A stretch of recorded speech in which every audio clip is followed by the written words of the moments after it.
here.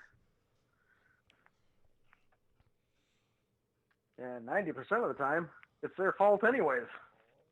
Like, why are you here? As in, why aren't you dead? Or, like, what's your problem? Are you weak? I All mean, of the we. above. God, they really just don't know There's anything. It's like, both. just because you have a degree, man, you fucking don't know shit. Well, it has to do with lack of empathy. I may have never been to war, but I can sure empathize with somebody that has had such trauma from war that they need help.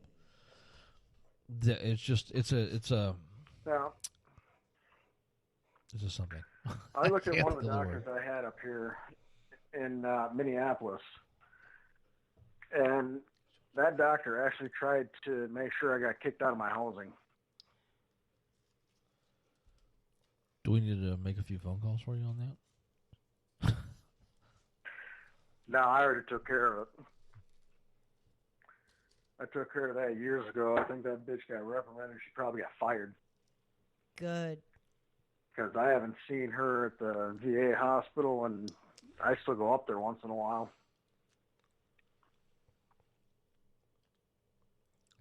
Yeah, it's But I had documented proof on it.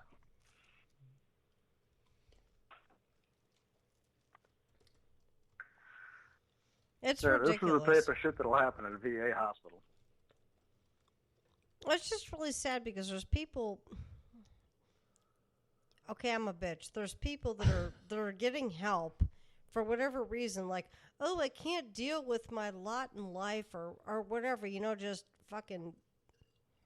They just they can't. need a safe place. They need a safe place, and oh, I'm being picked on. Oh, I'm being bullied. Oh, fuck you. You don't know the meaning of the Easy word. turbo. No, but I mean, I'm serious. Well, you don't have to go all gangster and shit. Well, no, but there's people that really think that they have it so bad, and maybe in their mind and in their situation, they actually do. But in the greater scheme of things, they don't. Well, no, I understand that, but you don't have to go It is gangster a and bad start thing. throwing the F word around as much as you are. Sorry, No. I'll shut up. Easy turbo. But I know people that are in worse positions than I am. And they're still getting treated worse than I am.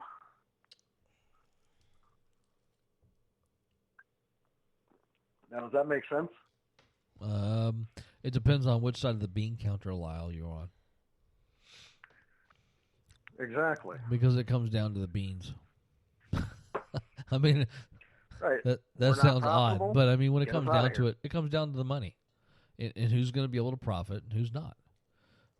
If you got a case where obviously they're going to be making a ton of money off of this case, then they're going to spend a lot of time so they can make a lot of money. And then those that don't, they kind of shuffle them to the side.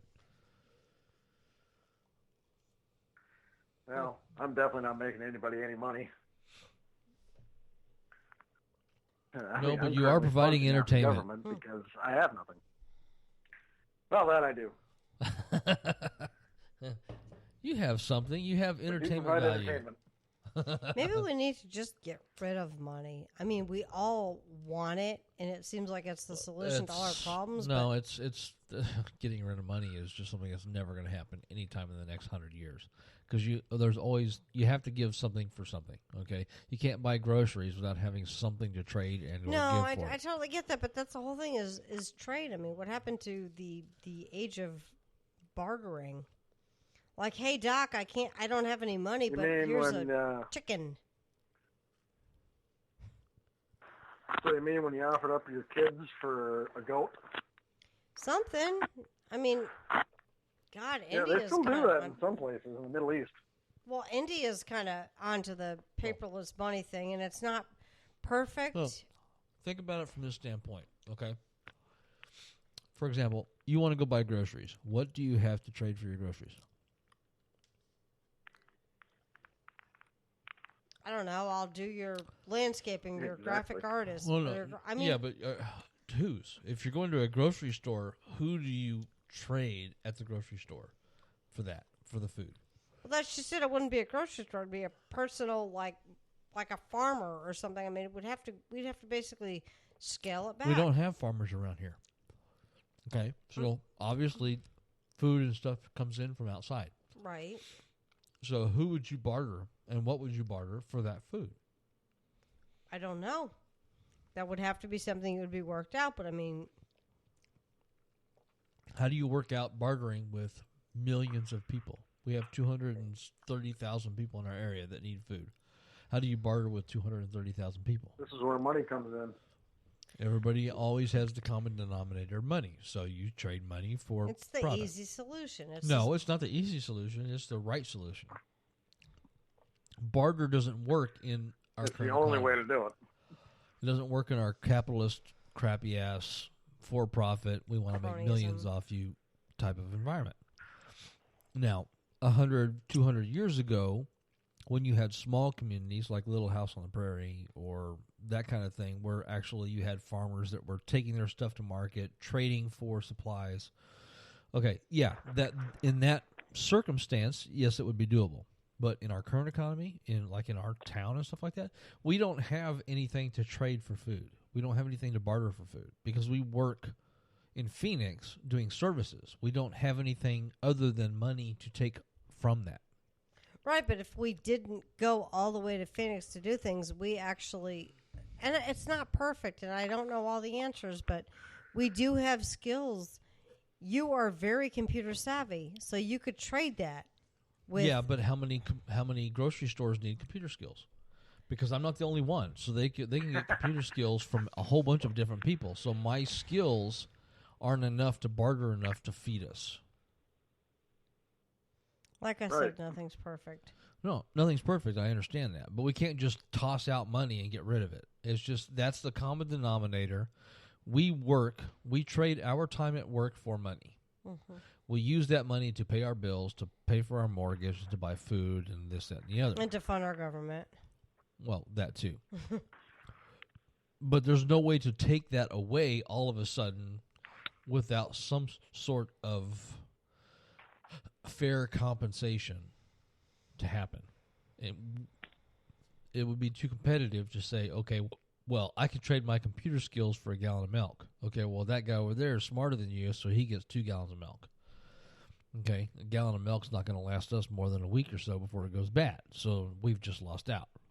So the trade and the whole idea of bartering, which was good 150, 200 years ago, doesn't work in this economy and this part of history. You have to have a common denominator. We work, we get paid money for giving our time to our company. And then we use that money to buy our food, to pay our bills, etc. There's just no easy way to get around that at this point in time. Would it be nice if our world would focus on exploration and intelligence and making things better for everybody as opposed to a profit-driven society? Yeah, that would be great, but it's not going to happen anytime in the next 100 years. It just isn't going to work. It's just not going to happen ever. Oh, sure it will. Once the world blows up and we have the zombie apocalypse, then we go back to a bartering system. I'll trade you these two zombie heads. I'm not too worried about the zombie apocalypse. Well, Dude, I'm actually fucking waiting for it. We've got the wait. RV, we've got solar panels, we've got guns and ammo and food and stuff stored up, so we're okay. I mean, these people predicting the apocalypse, they've been off for years. But the zombie apocalypse, I mean, come on, bring it. We're ready. Hello, come on, let's go, dude. We want to be like, Resident Evil and shit. I'm still not concerned about the zombie apocalypse. Oh, I'm not I'm more concerned. I'm about waiting the idiot for apocalypse. It's already upon us. it. We already fucking have that. We're being ruled by that. Well, hey, we idiot. got we do have a CB in the RV, so no matter what, we'll have old tech to be able to communicate with the outside world. Great, I'll find a CB radio and then we can still bullshit. Sweet.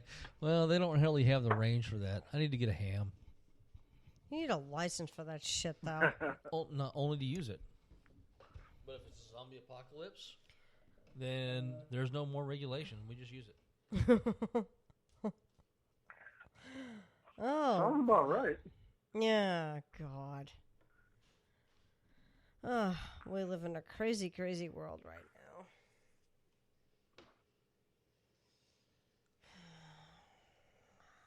Well, this is what we have. Yeah, no, this is the hand we were dealt, and it fucking sucks. Scary thought, isn't it? It really is a scary thought. It's only going to get worse. I know. I mean, that's just it. I mean, everyone's like, okay, I get so sick of people like, oh, I have hope or be optimistic. Why? It doesn't change what the outcome is. Whether you're like, oh God, this sucks, or oh God, this is great, the outcome is still going to be the same. It doesn't, you know what I mean? It doesn't matter how you view something. Oh, well, I'm an optimist. Well, fuck you, man. You don't know what's going on. So, well, no, that's not true. Then you open yourself up to be disappointed. I disagree. Whereas if you're a realist I'm a pessimist. I disagree. This way, if things actually go good, then I'm like, oh, this is awesome, as opposed to plan for the worst, hope for the best. That's a simple way to look at it. Plan for the worst and hope for the best. There's a lot of things that can be accomplished by having hope. If I plan for the worst, there is no best. Huh? If I plan for the worst, there usually is no best. Well, one could hope that there would be. Breaking. Maricopa County Sheriff Paul Pinzone says his department will no longer hold ICE detainees after release orders from local courts. Interesting. Was it? What the hell, what was all that? Nothing. It was just something that flashed through my Facebook feed that I thought I'd read out there. I think people's attitudes have a great deal of effect on how they work and how things work for them. Sure, there's going to be stuff that can't be controlled, but it's not necessarily focusing on the things that can't be controlled. Is just how we deal with those things in the process. Okay, if you're in a traffic accident, yeah, it sucks, and maybe you didn't have any control over it. But what happens after the accident and how you go from that point, that has a lot of impact on the future. So we have to, I think, pay attention to that kind of shit. Kind of focus on trying to be more positive. Now, hold on. We got a future? Well, one would hope. I would hope that we do. I think if people started actually paying more attention and more focus to the positive aspects of life in our country, as opposed to always concentrating on all the negative shit, that it would change the dynamic of how people interact in our country, which would be a positive thing, at least in my opinion. A positive thing is, ooh, the sun's going to come out tomorrow, and ooh, I still have a job, and ooh, I still have money on the table. But the negative is like the big fucking pink elephant in the room that we have a fucking moron for president. It's irrelevant, okay? Really? Okay, look at it this way. I mean, that's no, how I look at it things. this way. Look at it this way, okay? President Trump, how is he having a immediate direct impact on your personal life? He isn't. Okay, so then why are you worrying about it? What does have a immediate and personal impact on your life? Driving to work every day, your vehicle, your car, your house, your home, your job, and stuff like that. I get that. So we're spending all of this time focusing on the guy that's living in the White House right now and how bad he is for our country, and not realizing that to the individual, the most important thing is the stuff that affects us on a daily basis directly. Okay? So, President Trump, he doesn't have a direct impact on me at this point in time. So why should I focus on him? And why should I talk about him? I shouldn't. I should talk about my job or the possibility of a different job, or how am I going to get to work next week? Is the car working properly? How do I put the grill on? How do I pull the weeds in the front yard? The state legislation. What's going on in our not state? Even that. Not even that. Just personal shit. Yeah. I mean, we have to start from the base. Okay, you have to start from the basic of what's going on in your life. Okay, what directly impacts you on a daily basis? Yeah, like who's cooking the next steak? Yeah. See, there you go. Who's cooking the next steak? I mean, that's a very important thing to think about. We have to feed the dogs. Do we have the food to feed the dogs? Right? I mean, it's these type of things that we have to pay attention. Well, just send them the... I sent him the other one. Yeah, send him the other one. Have him call in. We got time. We got 45 minutes, so he can call in on the guest line. Tell him to call on the guest line. But I mean, that's the thing is we spend so much Yay, more time. people. We spend